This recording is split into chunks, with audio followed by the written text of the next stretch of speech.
So there are a few things that it is our desire to help you reconfirm within yourself today. First, it would be nice if you could accept the existence of this vortex of creation.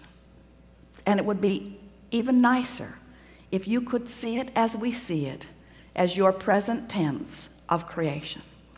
So that when your friend says to you, I don't see any improvement in your life, you can stand firmly inside your vortex of creation and say, that's because it's not visible to those who are outside the vortex. And they will say, have you seen a doctor lately? And you will say there are no doctors in the vortex of creation.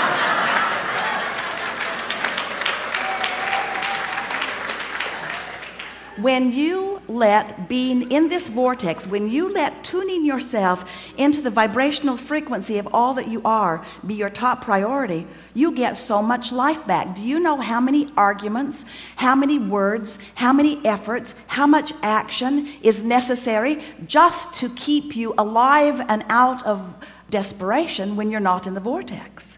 In other words, it's a big effort to live this life when you're counting on your words and your action and your effort to make it happen.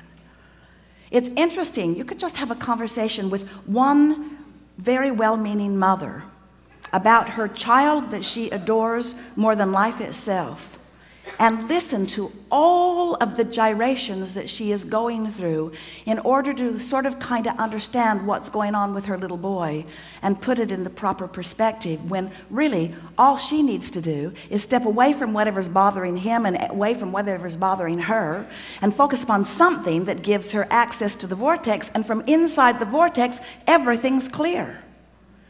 You cannot lead from behind. And if you are not in the vortex, then you have nothing to give anyone. Sometimes people say, Abraham, it seems like you teach selfishness. And we say, we really, really, really, really do. Because selfishness, let's define it. Selfishness means vibrational alignment with self. And in order to understand that, you got to know who self really is. Self is source. Self is pure positive energy. Self is worthy.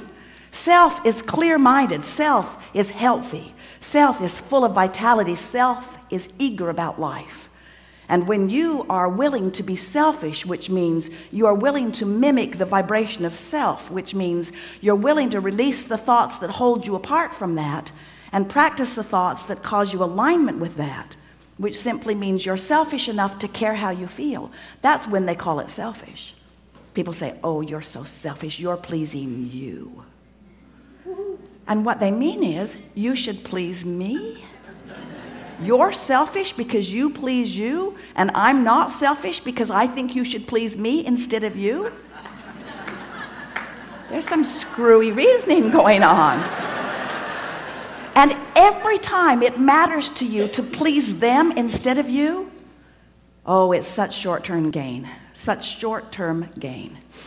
Because when you care about how someone else feels or how they are responding to you, so you behave in order to affect their response to you, you do them a very big disservice, because you teach them that through action and demand or cajole or control or power, that they can wrestle their life to the ground.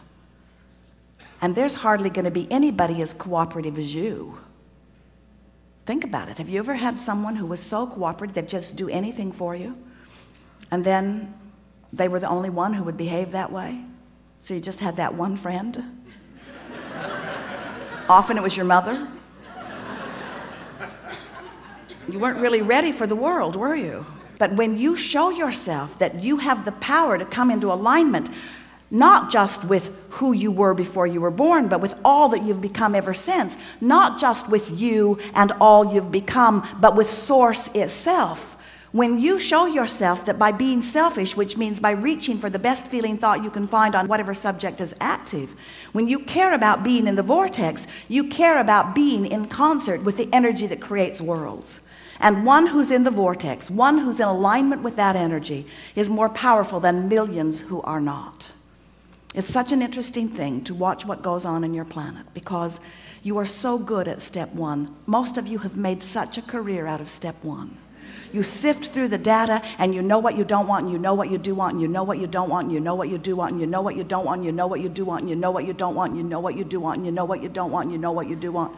And sources over here, knowing what you want, being what you want, sending out a signal of what you want. Law of attraction's over here, gathering what you want, gathering what you want, gathering what you want, gathering what you want. You're over here.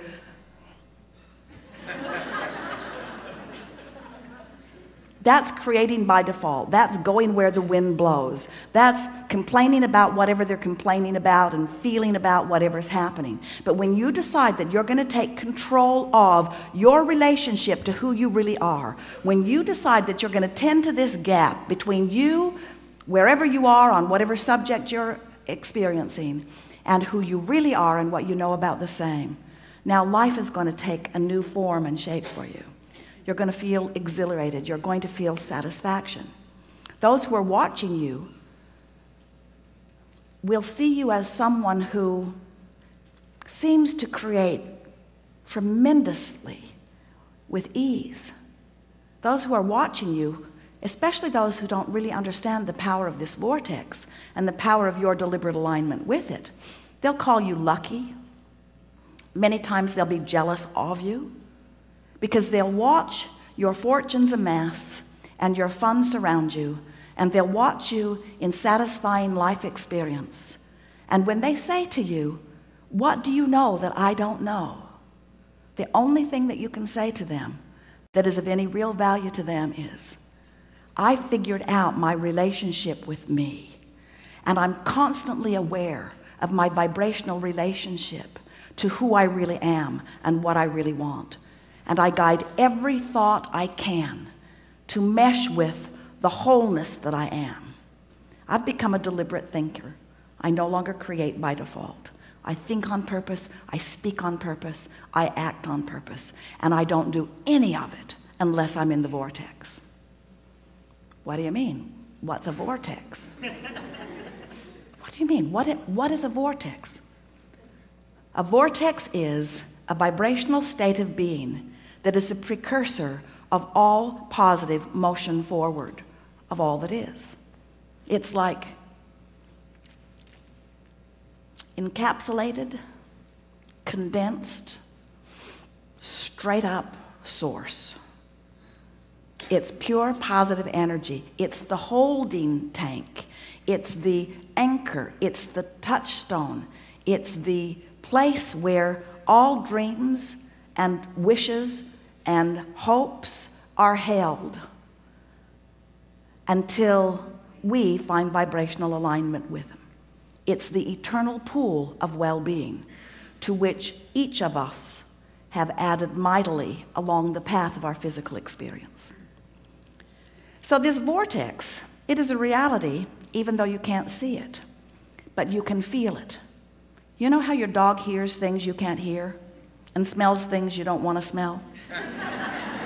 Because your dog has more acute sensitivity to sound than you do.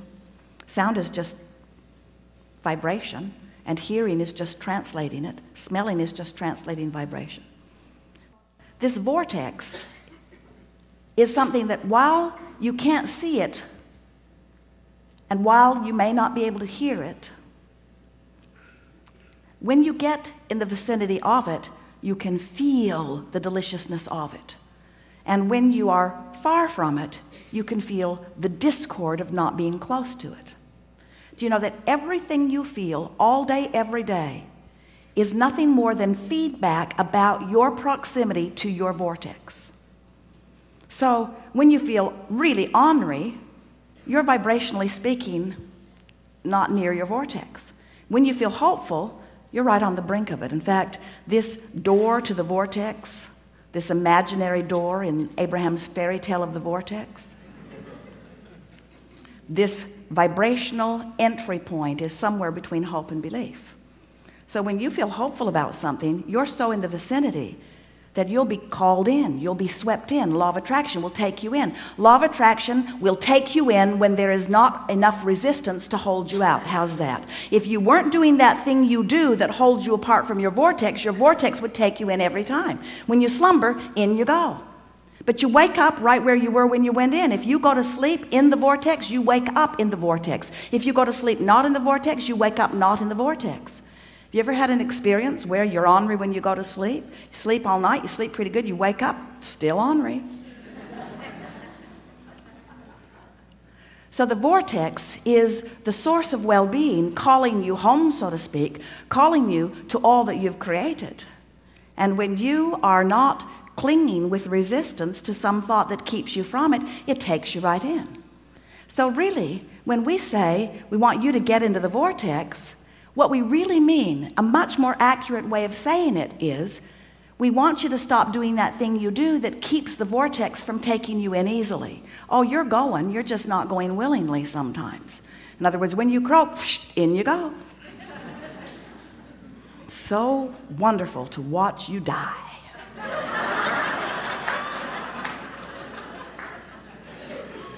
Moving immediately into all that you have become, all that you've asked for.